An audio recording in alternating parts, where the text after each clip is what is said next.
أهلا بيكوا عائلة صبايا بعد الأربعين.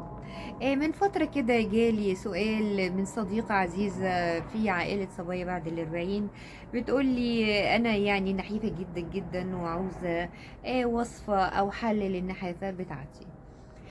فطبعا أنا يعني طبعا الأغلبية طبعا من الصبايا بيعاني من السمنة، لكن طبعا في بعض الصبايا بيعانوا طبعا من النحافة.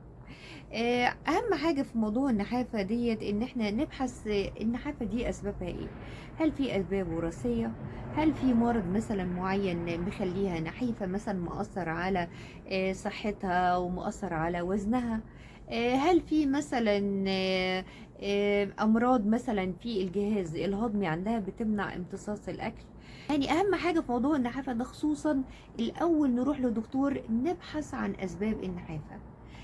يعني يعمل لنا تحاليل كاملة شاملة كبد كلى، صورة دم كاملة، كل التحاليل الخاصة بالصحة.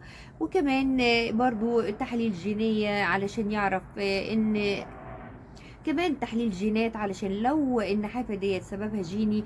طبعا يعني بيبقى صعب طبعا ان احنا نسيطر عليها، لكن طبعا كل شيء له حل. لكن يعني بتبقى شيء شوية خارج عن الإرادة. انما مثلا لو اسباب مثلا صحيه فده طبعا بيبقى سهل علاجها، واغلب الحالات بعد ما بتتعالج بتبتدي وزنها يتحسن بصوره طبيعيه وسهله جدا. يعني نقدر نقول ان اسباب النحافه بالنسبه للصحه لا اما اسباب وراثيه، لا اما اسباب خاصه بالجهاز الهضمي، يعني سوء امتصاص للعناصر الغذائيه، او مثلا ان هي عندها سوء تغذيه مسببه لها مثلا انيميا. لكن طبعا في ناس عندهم انيميا ووزنهم زايد، لكن يعني في ناس بقى تانية عندها انيميا او عندها سوء تغذيه مسبب لها نحافه شديده. لو اطمنا بقى على الحاجات ديت ان هي مش وراثي، ولو اطمنا ان هي صحتها ممتازه، مفيش غده درقيه مثلا، وظائف غده درقيه عاليه، مفيش حاجه خاصه بالكبد بالكلى او بامراض المناعه الى اخره، خلاص نبتدي بقى في موضوع الغذاء.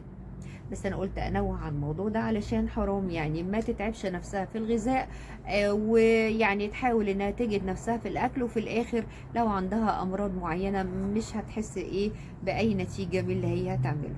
بس بعد ما اطمنا الحمد لله على موضوع الصحة العامة، نبتدي بقى نشوف موضوع الغذاء. اذا كان بقى على موضوع الغذاء ده فان شاء الله هيبقى موضوع سهل وبسيط. اهم حاجة انها تتناول حاجات فيها كربوهيدرات كتير، وحاجات فيها بروتينات كتير ودهون كتير. لان طبعا زي ما احنا عارفين الكربوهيدرات والدهون طبعا بتسبب زيادة في الوزن. يعني مثلا الكربوهيدرات دي زي ايه؟ زي السكريات والنشويات.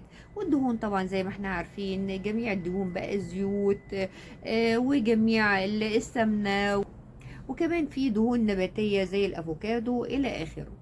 فمثلا ممكن تحاول انها مثلا تعمل وصفة جميلة جدا جدا، من مثلا الافوكادو على مثلا الموز على عسل النحل على شوية مكسرات كده، وتعملهم ميلك شيك كده، وتبتدي ان هي تتناولهم يعني طول النهار.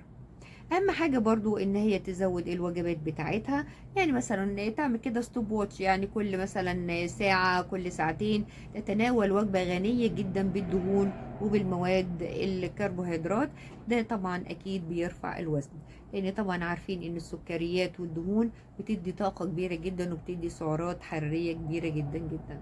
بس طبعا بالتدريج تحاول تزود في كميه الاكل اللي بتاكلها. يعني كل ساعتين كل يوم كده تحاول تضيف اضافه جديده للاكل اللي هي بتعمله، بحيث مش كمية صغيرة، لا تاكل كمية كبيرة كل ساعتين. طبعا ده بالتدريج عشان تبتدي توسع شوية من المعدة بتاعتها، وبالتالي تبتدي تتناول وجبات كبيرة شوية، فده ان شاء الله يخلي وزنها يتحسن. عاوزه اقول لكم حاجه مهمه برضو، اتصوروا بقى ان الرياضه بس رياضه بوزن، يعني تشيل اوزان، برضو دوت بيحسن من الشيب بتاع الجسم، وبرضو بيزود الوزن، لان ده طبعا بيحسن من الكتله العضليه، وبالتالي بتزود وزنها، وكمان بيزود وزنها زياده صحيه، وكمان بيديها شيب كويس جدا جدا.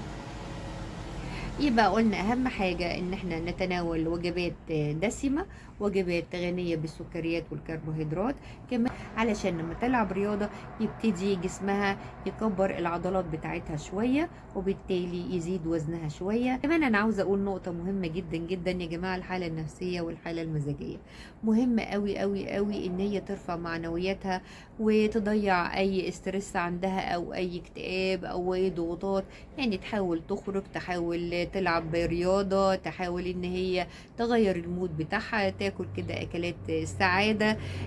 كمان مهم قوي قوي قوي انها تحسن النوم بتاعها، لان طبعا السهر الكتير وقلة النوم برضو بيأثر على الوزن بتاعنا. يا ريت نشير المعلومات ديت علشان اغلب الصبايا يستفيدوا بيها. وما تنسوش طبعا زي ما قلنا اللايك والسبسكرايب والشير، واشوفكم ان شاء الله المرة الجاية.